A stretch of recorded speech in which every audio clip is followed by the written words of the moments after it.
Oesophageal cancer is the 8th most common cancer globally. And if you look at the distribution in Africa and in Kenya, we found that in Kenya it's the 2nd most common cancer in men and the 3rd most common cancer in women. This is after breast cancer and cervical cancer. Of late, especially in 2018, a new report was released by GloboCan, and this was looking at all the cancer estimates worldwide, and we found that in Kenya particularly, the mortality for esophageal cancer has actually risen. It's the leading cause of cancer mortality, which means cancer death. The reports also stated that 17,000 new cases were found and almost an equal number of patients died from the same disease. So as you can see, the number of people who get the cancer plus the number of people who die from this cancer is still particularly high, and we find that to be a particular problem by itself. If you think about the presentation, we tend to see this cancer very late, especially here in Bomet, Tenwek Hospital, and there are many reasons which play or cause this. One is this fear of treatment, fear that if we find that you have cancer, people are afraid that if we tell them of the diagnosis then that's the end. The other thing that we found is what I call fatalistic attitude, and by this I mean patients sometimes are afraid if you tell them they have cancer, it means they are going to die, which is not entirely true. We've also found that there's this myth going around that if you touch, if you take a piece of this cancer, like if you do biopsies, that it will spread, and we've actually had to educate the community and say it is not entirely true, but that by itself plays a big role in people coming late to the hospital, and thus we see them when it is, we cannot be able to help them get a cure. Another interesting thing has been the distances involved, because not many places are able to do diagnostic endoscopy. In the past 1-2 years, there have been more and more centers opening up, which has improved this, but in general, many people have found a delay in diagnosis, and so they would go from place to place. By the time we actually discover the root cause of their problem, then we find that it's late.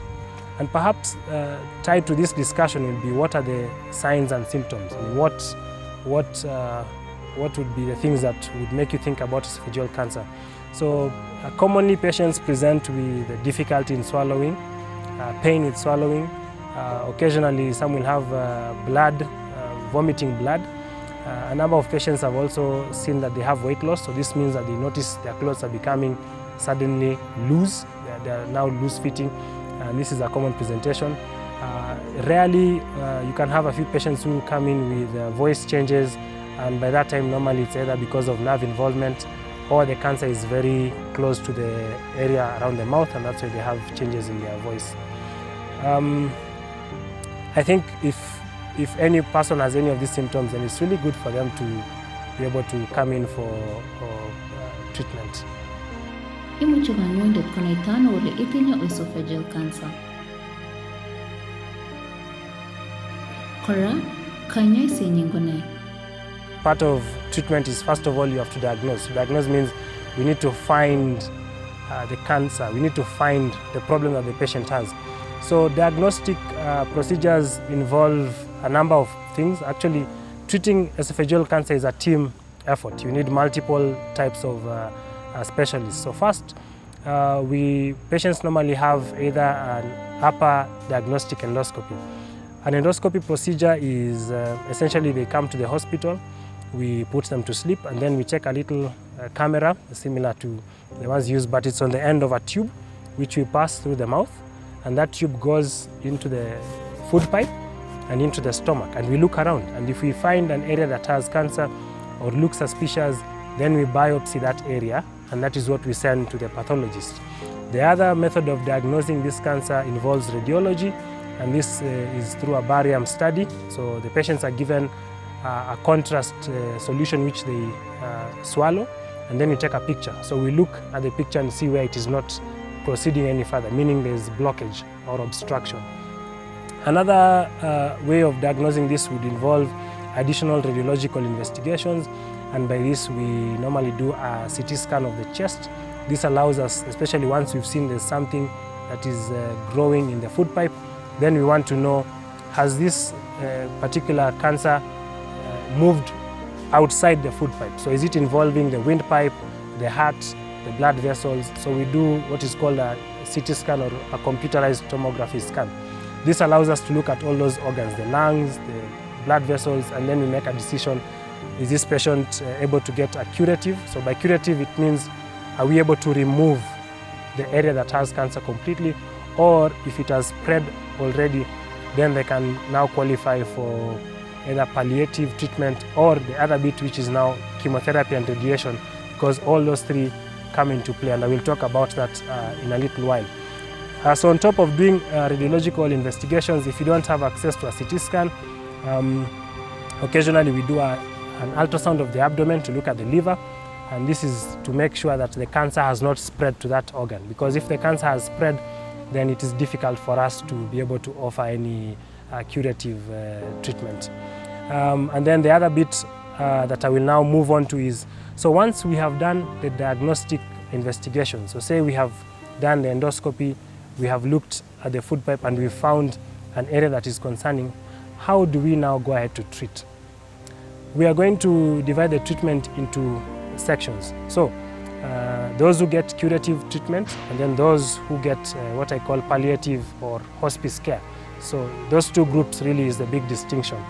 So if a patient comes in early, so for example, we do the endoscopy and we look in and we find a suspicious area, then two questions come. How far has this cancer involved the different layers of the food pipe? And so for these patients, either they can get surgery.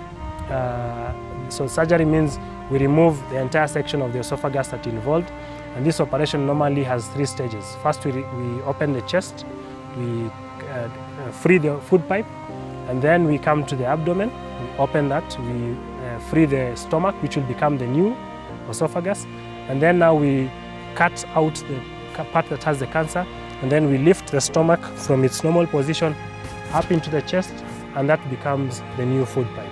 And so we connect the stomach to the remainder of the esophagus. So normally you'll have these patients having an operation incision here where we cut, another one on the abdomen, and another one on the neck where we have connected the stomach to the remainder of the esophagus.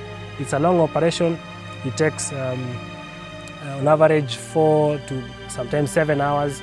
It's very intensive. There are very many structures you have to be very careful about, and so this really is being done in some centers in Kenya, and here in Tenwek we are actually able to offer that type of procedure, and a number of patients have actually come, been treated, and have been able to go home. I can actually historically say one of our longest survivors has actually stayed almost 2 decades now and continuing from the time we did her operation. She's doing very well. If the cancer is very early, so by very early I mean if we put in the endoscope and we see some suspicious areas, then normally for us to confirm, we do a test that we call Lugol's chromendoscopy. So this essentially is we take Lugol's iodine, similar to what we use for screening cervical cancer. We spray the esophagus or the food pipe with it, and then the normal areas will take up the brown color. So if you look, it will look brown. The abnormal areas or cancer areas will look white, and that's the areas that we biopsy. So these particular patients, normally we catch them really, really early, and we are able to offer treatment via the endoscope. So they don't need to have a big operation.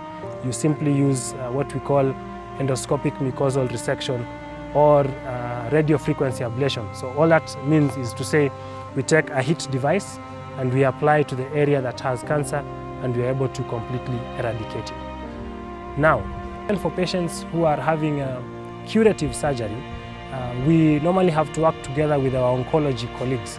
And that's why I was saying treatment for this cancer is a team event. So if we find the cancer, we either do the operation and then we send them to the oncologist, or if it looks big, we can do the oncology first, so they go for chemotherapy and radiotherapy. And maybe to explain to the viewers, chemotherapy is drugs that are put through the veins and they go to the areas that have cancer and they shrink them or they make them smaller. Radiotherapy is using X-ray energy. So you go into this machine and they focus on the area that has cancer and they apply the X-ray energy, and that is able to shrink the cancer.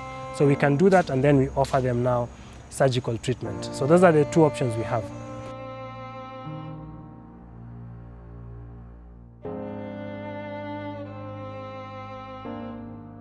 If we think about patients who now have come in late, so for some reason or the other they were unable to present early for their diagnosis, so they come in, either they have complete obstruction, and when we do our testing, so when we do the chest CT scan and the liver imaging, we find that the cancer has spread beyond the food pipe, so it's involving other organs. These patients, unfortunately, we are not able to cure them, so we cannot remove the disease.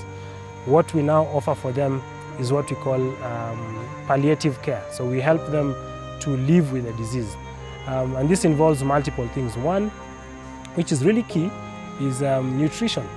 Because imagine esophageal cancer by nature, it causes obstruction. So these patients are not able to swallow even their own saliva. You will see them walking around with little containers where they spit into those containers. So we need to be able to allow them to swallow and also to get food, so nutrition. So normally here at Tenwek Hospital, we have been putting in what we call self-expanding metal stents, which it's a little pipe. You put it through the endoscope, we load it on a device, we do the endoscopy procedure, then we put a guide where we open a little passageway, and then we put that stent into place, and it sits in your chest and it allows food to go through from the mouth into the stomach. And we found that this allows them to have a dignified palliative care. They're able to at least eat, they're able to regain their strength and able to gain weight. So it's, we found a good way of offering nutrition. Occasionally we are unable to put in the stents, and for some patients we have to put in feeding tubes. These are done via operation. We have to take them to theatre. We open a little hole in the abdomen and we put in a food directly into the stomach, and they're able to push that into the stomach. The other part that we'll have to consider normally for these patients is also what I call the social support. Because imagine these are patients who have to live with this disease, so we have to talk about pain control. So normally we give them morphine syrup, which allows them to have good control. We involve the social worker and the chaplains to offer spiritual counseling. And our hospice department here at Tenwek actually does home visits. So as long as they come from the Bomet County area or its environs, we are able to go to their homes to visit them and to offer any additional help. So even if it's medication, if they have questions, then we're able to offer that service to them. So that really is the palliative bit. And the final component of palliation is now what we call palliative chemotherapy and radiotherapy. So we also work with our oncology colleagues. We send them there and they're able to get additional either IV chemotherapy or radiotherapy to try and slow down the growth and spread of the cancer. Kama inared kole kana chang bik tinye esophageal cancer in Rift Valley kuma ibo rich bilised kole ibo musi cancer inotam. So what causes esophageal cancer?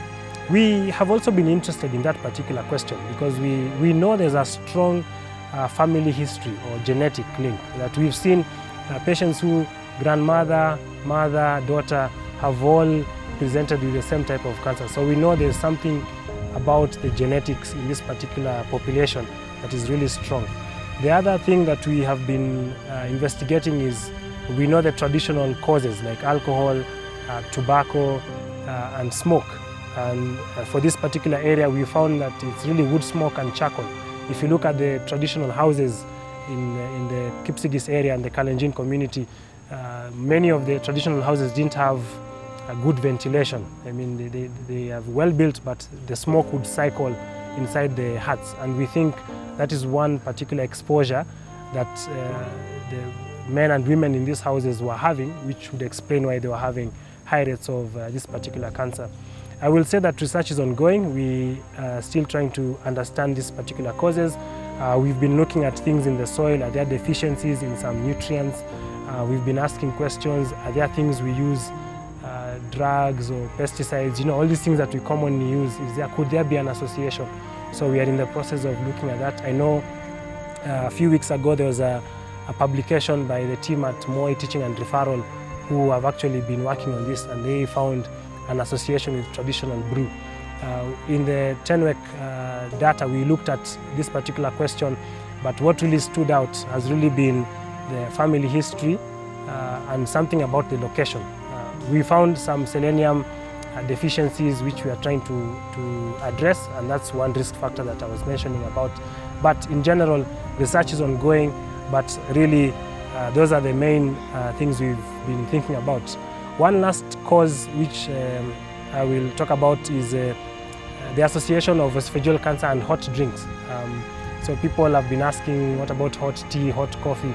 Because recent data has shown that areas where they take very hot drinks, China, Iran, Brazil, they have high rates of esophageal cancer. And so even at our institution, we've been looking at the same. The Tanzanians looked at their population and they found a temperature of 70 degrees Celsius. We looked at our population and we found a temperature of 72. So we know here in Kipsigis land, we like drinking hot tea.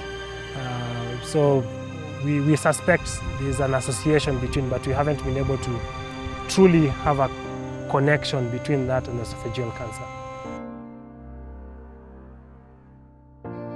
And really, because I know Kalenjin land is the land of champions and sour milk is part of our regular diet, we have really been looking at this question. And to be honest, we can't really blame the sour milk. However, there is a way in which some of the sour milk is prepared, which we are looking into to try and see if that is a causative effect. Remember, we said that there's a strong association between carbon and this cancer, so tobacco, wood, charcoal. And so if we can find ways of, the milk is not the issue. It's really if you prepare it in such a way that you introduce compounds that may make it have a potential risk for cancer, then that becomes a problem. So the message we are still saying is we are really looking into that question. We want to understand more. A few years back, we looked into that particular question and the data wasn't as convincing. And so for now, we really are saying as long as sour milk is prepared, because many communities in Kenya prepare sour milk and they don't have high rates of esophageal cancer as we see. So for sure, we can't honestly say there's a direct causative association. So investigations are continuing and we will keep you updated as we look into this particular question more and more. So nutrition, I would look at it in two ways. I would say these patients, one, especially if they are preparing for surgery, we've seen if you have a good body mass index, so if you are nutritionally prepared before surgery, they do well. So normally we encourage them to eat a balanced diet, to try and exercise, and essentially to keep up. If they're having trouble with maintaining their weight, then they come in and we have discussions with our nutrition officers and see how we can supplement the calories. For the patients who are palliative, so those who we cannot offer surgery, it's still the same discussion that if they keep themselves nutritionally supported and in good shape, then they're able to handle the cancer and the challenges that come with it better. So I would say it really involves a discussion with your doctor to be able to see if you're having problems swallowing, how can you help with that? We might need to put in a stent. If you are having challenges maintaining calorie intake, then we can look at additional supplementation on top of the regular feeds. But I would say really with what we have as normal available diet, we should be able to maintain good nutrition. But I would say anyone who has trouble to come in and have this discussion, and we can tailor that to each particular patient. Cancer nebo oesophageal, kuma mwa Dr. Machiru wole, mite ngalek chuchang chuma ba iman akoba cancer noton. Kamun maingen big chuchang akoba kainai senyin. I think a few times in the clinic when we've done the endoscopy, so normally we do the endoscopy and then we break the news. And I have had a few relatives tell me, you know, please don't tell Mzee that he has this cancer. Please don't tell him, because we think, you know, people will, there's a fear of you being known to be having this cancer. What we are advocating more and more is this message of esophageal cancer is curable if we catch it early. And especially people should not be afraid to come in. The fear of if we touch it, it will spread. You know, I know a patient who came in and almost refused surgery because he saw a neighbor die, and he said, well, if you people come and attempt to do anything, I will also die. I would rather go the way I am. So the stigma is there, and we need to help break that stigma. And I know part of spreading out this message is also helping to break those barriers, that patients should know that they can come in and not be afraid that if you get this diagnosis, people will suddenly run away because of cost. You know, if you tell a patient you need to raise, assuming they don't have insurance, 300,000, 400,000, sometimes family members slowly back away and it becomes your burden. I know a few patients who've told us honestly, I'm the only person who is shouldering this bill for this surgery. So the stigma is at many levels, and we all need to play a part in trying to break those barriers. But I think the biggest message that we should pass across is this message of this cancer is curable, and even if we find it, does not mean the end. You know, cancer can be treated, and we just need to play, each of us, our part in spreading the word. So if you see somebody who is having those symptoms, instead of them hiding and spitting in a container, not wanting to talk about it, help them to come in and say, hey, I think this one needs to be addressed properly so that you can get appropriate treatment. Acha rinendat serikali sika counties konambia ak serikali search terter asigo goito ganya setup seriat nibo barak. 2 decades ago, the numbers reported were few. In fact, many relatives we've talked to would say the old man died and we don't know why he died, but they suspected it was this particular problem. And so we know the reporting, as you've mentioned, is improving. So this means once we catch the disease, we report it. Kenya now is working on having a population-based cancer registry. So all cancers that are pathology confirmed are sent there. We've also had more areas that are doing diagnosis. Remember I talked about endoscopy. I think now every county is able to offer these services. So more detection is happening by that scale. So over years, it's really been, we've had more people now recording and more cases being reported, simply because in the past it wasn't as efficient as it is now. However, it still doesn't take away the issue that in as much as we are catching many cancers, many are still dying from this particular cancer, even now in 2018. So it brings up this question of what can we do to try and improve on that. And part of the discussion here now involves what we call early detection or screening.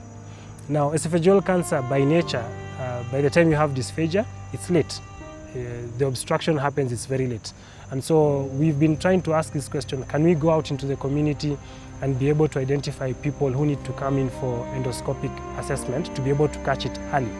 And one of the things that we now say to people is, if you come from a high-risk area, so like in this Bomet County, Eldoret, you should consider yourself at risk. If you had a family member who had confirmed esophageal cancer, then you're also at risk. You should come in for an endoscopy assessment so that we can make sure that if it truly is there, we catch it early. So we are in the process, in conjunction with the Ministry of Health and the National Cancer Control Program, working on how can we catch this cancer early. And then once we catch it, the next question becomes ensuring that all counties in Kenya are able to treat this particular cancer. And as you've seen, it requires a bit of specialized treatment. So I think the county governments have a lot to contribute to this discussion. One, we need more specialists. We need more surgeons. We need more thoracic surgeons.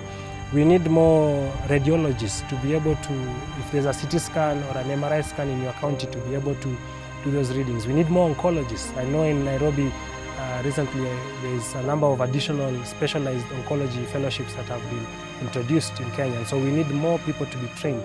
We also need to have more funding available so that if we are having screening or early detection exercises, those cost money. We did a screening study here 7 years ago, and we went out in the community, brought them in for endoscopic screenings, and that by itself was very costly. So without funding to do these projects, they cannot be sustained. I will also say that I know at Tenwek we have now started training surgeons in cardiothoracic surgery because of that identified need that we saw. There's fewer surgeons who are able to do this. How can we contribute to that? So I would say the counties have this special place that they can hold, where they can partner with training institutions, with tertiary facilities to be able to support treatment activities. And the other bit I will mention is like National Health Insurance, NHIF. If the counties can be aggressive about telling each of our members, please go and get registered, please ensure that you have a valid card, because that will go a long way in ensuring that they're able to access the services when they need. So I honestly would say we have a good role, and now that we are rolling out universal health coverage, cancer care is one of the things that is being part of this discussion. How can we make this not just in each of these counties be able to do this, but as we look at Kenya as a country, that any person who gets this particular cancer or any other cancer is able to get the treatment that they require on time.